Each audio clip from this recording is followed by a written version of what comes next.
इतिहासकारों के अनुसार कौशल प्रदेश की प्राचीन राजधानी अवध को कालांतर में अयोध्या और बौद्ध काल में साकेत कहा जाने लगा। अयोध्या मूल रूप से मंदिरों का शहर था।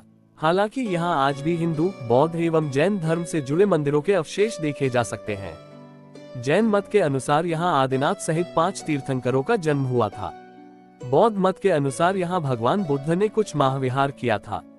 अयोध्या को भगवान श्री राम के पूर्वज विवस्वान सूर्य के पुत्र वैवस्वत मनु ने बसाया था। तभी से इस नगरी पर सूर्यवंशी राजाओं का राज महाभारत काल तक रहा। यहीं पर प्रभु श्री राम का दशरथ के महल में जन्म हुआ था। महर्षि वाल्मीकि ने भी रामायण में जन्मभूमि की शोभा एवं महत्ता की तुलना दूसरे इंद्रलोक से की है। धन धान्य व रत्नों से भरी हुई अयोध्या नगरी की अतुलनीय छटा एवं गगनचुंबी इमारतों के अयोध्या नगरी में होने का वर्णन भी वाल्मीकि रामायण में मिलता है। कहते हैं कि भगवान श्री राम के जल समाधि लेने के पश्चात अयोध्या कुछ काल के लिए उजाड़ सी हो गई थी, लेकिन उनकी जन्मभूमि पर बना महल वैसे का वैसा ही था। भगवान श्री राम के पुत्र कुश ने एक बार पुनः राजधानी अयोध्या का पुनर्निर्माण कराया। इस निर्माण के बाद सूर्यवंश की अगली 44 पीढ़ियों तक इसका अस्तित्व आखिरी राजा महाराजा बृहदबल तक अपने चरम पर रहा। कौशलराज बृहदबल की मृत्यु महाभारत युद्ध में अभिमन्यु के हाथों हुई थी। महाभारत के युद्ध के बाद अयोध्या उजड़ सी हो गई, मगर श्री राम जन्मभूमि का अस्तित्व फिर भी बना रहा। इसके बाद यह उल्लेख मिलता है कि ईसा के लगभग 100 वर्ष पूर्व उज्जैन के चक्रवर्ती सम्राट विक्रमादित्य एक दिन आखेट करते करते अयोध्या पहुंच गए। थकान होने के कारण अयोध्या में सरयू नदी के किनारे एक आम के वृक्ष के नीचे वे अपनी सेना सहित आराम करने लगे। उस समय यहाँ घना जंगल हो चला था, कोई बसावट भी यहाँ नहीं थी। महाराज विक्रमादित्य को इस भूमि में कुछ चमत्कार दिखाई देने लगे। तब उन्होंने खोज आरंभ की और पास के योगी व संतों की कृपा से उन्हें ज्ञात हुआ कि यह श्री राम की अवध भूमि है। उन संतों के निर्देश से सम्राट ने यहाँ एक भव्य मंदिर के साथ ही कूप, सरोवर, महल आदि बनवाए।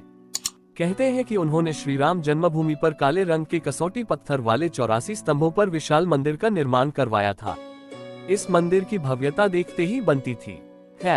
विक्रमादित्य के बाद के राजाओं ने समय समय पर इस मंदिर की देखरेख की।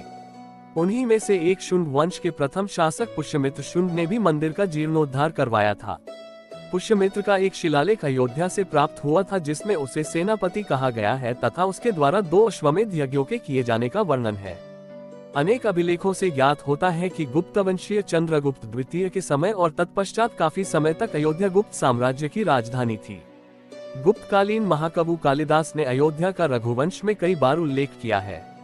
इतिहासकारों के अनुसार 600 BC अयोध्या में एक महत्वपूर्ण व्यापार केंद्र था। इस स्थान को अंतर्राष्ट्रीय पहचान 5वीं शताब्दी में ईसा पूर्व के दौरान तब मिली, जबकि यह एक प्रमुख बौद्ध केंद्र के रूप में विकसित हुआ। तब इसका नाम साकेत था। कहते हैं कि चीनी भिक्षु फा हियान ने यहाँ देखा कि कई बौद्ध मठों का रिकॉर्ड रखा गया है। यहाँ पर 7वीं शताब्दी में चीनी यात्री हेनेत्सांग आया था। उसके अनुसार यहाँ 20 बौद्ध मंदिर थे तथा 3000 भिक्षु रहते थे और यहाँ हिंदुओं का एक प्रमुख और भव्य मंदिर भी था, जहाँ रोज हजारों की संख्या में लोग दर्शन करने आते थे। इसके बाद ईसा की 11वीं शताब्दी में कन्नौज नरेश जयचंद आया तो उसने मंदिर पर सम्राट विक्रमादित्य के प्रशस्ति शिलालेख को उखाड़कर अपना नाम लिखवा दिया। पानीपत के युद्ध के बाद जयचंद का भी अंत हो गया। इसके बाद भारतवर्ष पर आक्रांताओं का आक्रमण और बढ़ गया। आक्रमणकारियों ने काशी, मथुरा के साथ ही अयोध्या में भी लूटपाट की और पुजारियों की हत्या कर मूर्तियां तोड़ने का क्रम जारी रखा। लेकिन 14वीं सदी तक वे अयोध्या में राम मंदिर को तोड़ने में सफल नहीं हो पाए। विभिन्न आक्रमणों के बाद भी सभी झंझावातों को झेलते हुए श्री राम की जन्मभूमि पर बना भव्य मंदिर 14वीं शताब्दी तक बचा रहा। कहते हैं कि सिकंदर लोदी के शासनकाल के दौरान यहाँ मंदिर मौजूद था। 14वीं शताब्दी में हिंदुस्तान पर मुगलों का अधिकार हो गया और उसके बाद ही राम जन्मभूमि एवं अयोध्या को नष्ट करने के लिए कई अभियान चलाए गए। अंततः 1527-28 में इस भव्य मंदिर को तोड़ दिया गया और उसकी जगह बाबरी ढांचा खड़ा किया गया। कहते हैं कि मुगल साम्राज्य के संस्थापक बाबर के एक सेनापति ने बिहार अभियान के समय अयोध्या में श्री राम के जन्मस्थान पर स्थित प्राचीन और भव्य मंदिर को तोड़कर एक मस्जिद बनवाई थी, जो 1992 तक विद्यमान रही। बाबरनामा के अनुसार 1528 में अयोध्या पड़ाव के दौरान बाबर ने मस्जिद निर्माण का आदेश दिया था। अयोध्या में बनाई गई मस्जिद में खुदे 2 संदेशों से इसका संकेत भी मिलता है।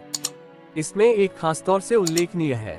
इसका सार है, जन्नत तक जिसके न्याय के चर्चे हैं, ऐसे महान शासक बाबर के आदेश पर दयालु मीर बकी ने फरिश्तों की इस जगह को मुकम्मल रूप दिया। हालांकि यह भी कहा जाता है कि अकबर और जहांगीर के शासनकाल में हिंदुओं को ये भूमि एक चबूतरे के रूप से सौंप दी गई थी, लेकिन क्रूर शासक औरंगजेब ने अपने पूर्वज बाबर के सपने को पूरा करते हुए यहाँ भव्य मस्जिद का निर्माण कर उसका नाम बाबरी मस्जिद रख दिया था।